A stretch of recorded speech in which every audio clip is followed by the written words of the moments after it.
ये कहानी है एक गरीब मोची की जो एक छोटे से गांव में अपनी पत्नी के साथ रहता था। मोची के घर के हालात दिन पर दिन बिगड़ते जा रहे थे। घर में जो भी राशन था वो भी खत्म होता जा रहा था। ऐसे ही एक दिन मोची ने अपनी पत्नी से कहा, अब मुझे और यहाँ नहीं रहना। यहाँ ना तो कोई कमाई हो पा रही है और ना ही कोई काम मिलता है। अरे पड़ोस का गांव बहुत बड़ा है, अब मैं वहाँ जाकर अपना मोचीगिरी का काम करूँगा। कुछ दिन घर से दूर रह लूंगा, कम से कम घर का खर्चा चलाने लायक कमाई तो हो जाएगी वहाँ। क्यों, वहाँ के लोगों के जूते चप्पल ज्यादा टूटे हैं क्या, जो आपको वहाँ जाकर ही मौजेगिरी करनी है? अरे अपनी जन्मभूमि में रहकर तो सिक्के कमाए नहीं जाते, पराए गांव जाकर कमाएंगे ये पैसे। अगले दिन सुबह सुबह मोची चुपचाप अपने जूते चप्पल ठीक करने का सामान उठाकर दूसरे गांव की ओर निकल पड़ा। दोपहर होने तक वह पड़ोस के गांव माहुलबनी में पहुंच गया। हारा थका मोची जब माहुलबनी के बाजार में पहुंचा तो हैरान रह गया, क्योंकि वहां तो पहले से ही काफी मोची अपनी दुकान लगाए बैठे थे। अरे यहाँ तो पहले से ही इतने मोची अपनी दुकान लगाए बैठे हैं। ऐसे में मुझ अनजान मोची के पास ग्राहक कैसे आएगा? लगता है यहाँ से भी खाली हाथ ही जाना पड़ेगा मुझे। नहीं नहीं, खाली हाथ घर भी तो नहीं जा सकता। तभी मोची को ग्राहकों को अपने पास बुलाने की एक युक्ति सूझी। उसने अपनी दुकान लगाई और उस पर एक बोर्ड लगाकर बड़े बड़े शब्दों में लिख दिया, जूतों का अस्पताल। हमारे यहाँ जूतों का इलाज किया जाता है। नए जूते बनवा लो, नए जूते बनवा लो, या अपने पुराने जूते बिल्कुल नए जूतों की तरह बनवा लो। लोगों ने जब ये सब देखा तो उन्हें कुछ नया देखने को मिला। नए जूते बनवा लो, नए जूते बनवा लो, या अपने पुराने जूते बिल्कुल नए जूतों की तरह बनवा लो। जूतों का अस्पताल?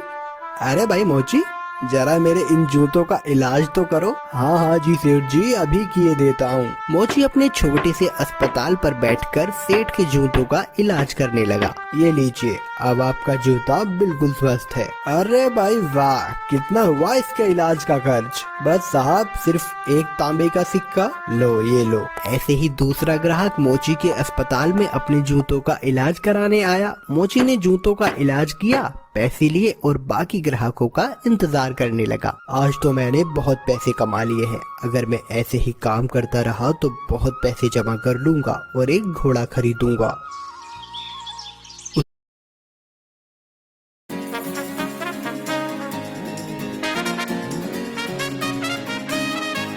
उसने बहुत मेहनत से काम किया और कुछ ही दिनों में 4 सोने के सिक्के जमा कर लिए। उनमें से उसने 2 सोने के सिक्कों के बदले एक व्यापारी से एक घोड़ा खरीदा और घर लौटने का फैसला किया। अगले दिन उसने अपना सारा सामान बांधा और घर के लिए निकल पड़ा।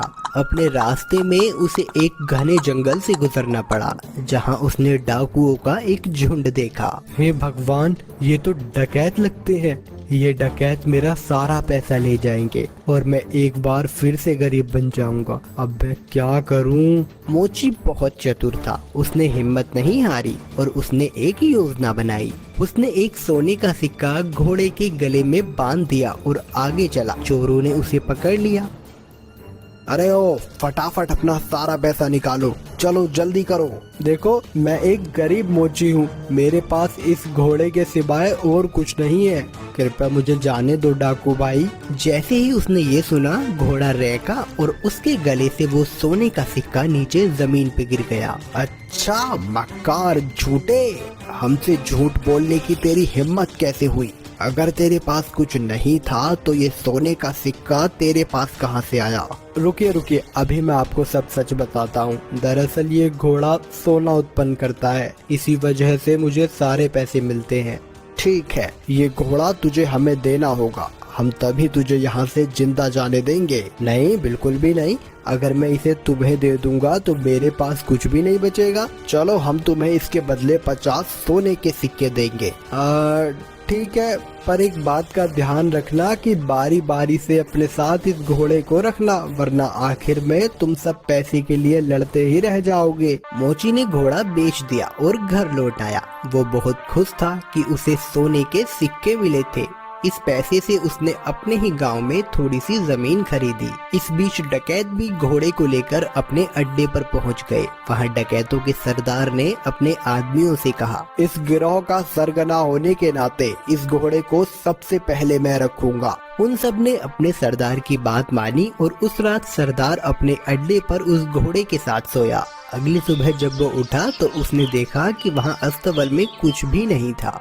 उसने पूरा अस्तबल सही से देखा पर उसे कुछ नहीं मिला। वो जान गया कि इस मोची ने उसे बेवकूफ बनाया है। इस बीच एक और डकैत वहाँ आया।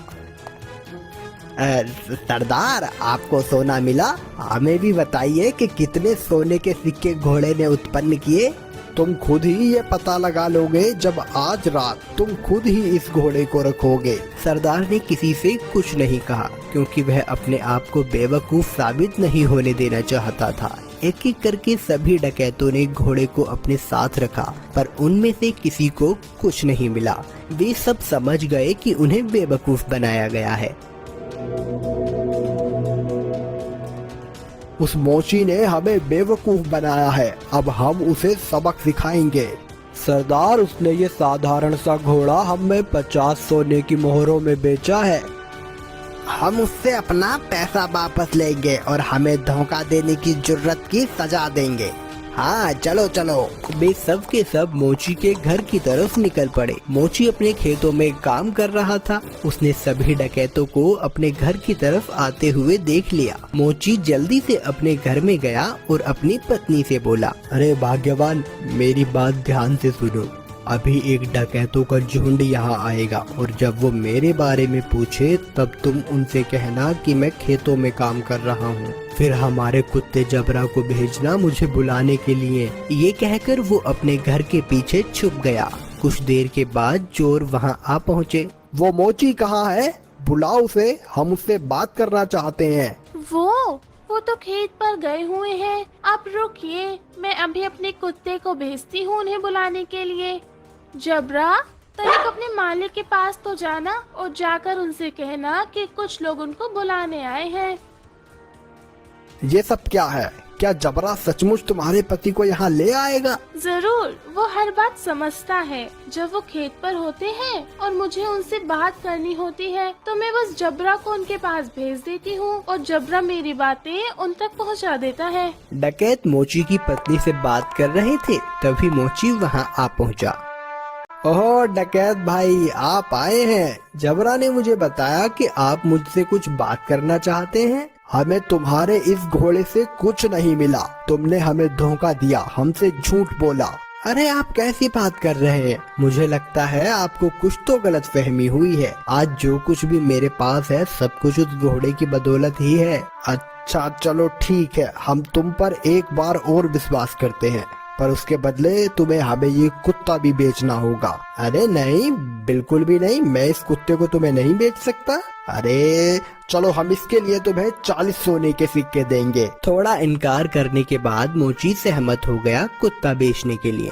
चोरों ने जबरा को लिया और चले गए। जब सभी डकैत अपने अड्डे पर पहुंचे तो सरदार ने ऐलान किया कि वो पहला होगा जो कुत्ते को अपने पास रखेगा। बाकी डकैतों ने उसकी आज्ञा मानी और चले गए। सरदार ने अपने बेटे श्याम को बुलाया। सुनो श्याम, मैं अब काम पर जा रहा हूँ। अगर मेरी जरूरत पड़े तो इस कुत्ते को मुझे बुलाने के लिए भेज देना।